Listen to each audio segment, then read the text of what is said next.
আজ স্বাধীনতা দিবস। 1947 সালের 15ই আগস্ট আমাদের দেশ ভারতবর্ষ স্বাধীনতা পেয়েছিল। এ কথা আমরা প্রায় সকলেই জানি।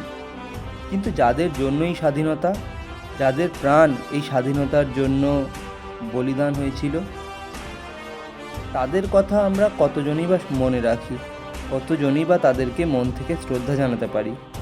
তাই বন্ধুরা, আমি অভিজিৎ আজ আমার কবিতার মধ্যে দিয়ে তোমাদেরকে সেই সব বীরদের মধ্যেই কয়েকজনের নাম স্মরণ করাতে চলেছি।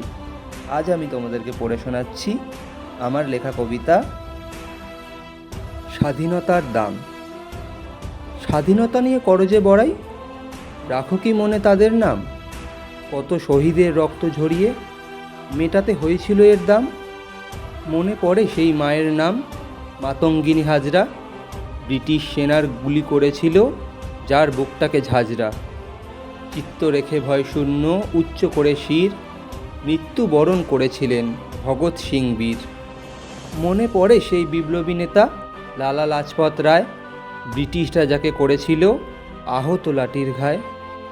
এমনই কত যুব বিপ্লবী, বিনয়, বাদল, দীনেশ, স্বাধীনতার জন্য যাদের জীবন হয়েছিল শেষ।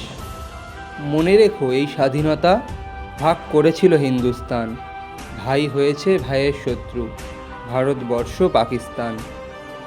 বদলেছে দেশ, পাল্টেছে ঘর, হারিয়েছে কত আপন মুখ। অগণিত বলিদানের পরেই পেয়েছি এই স্বাধীনতার সুখ।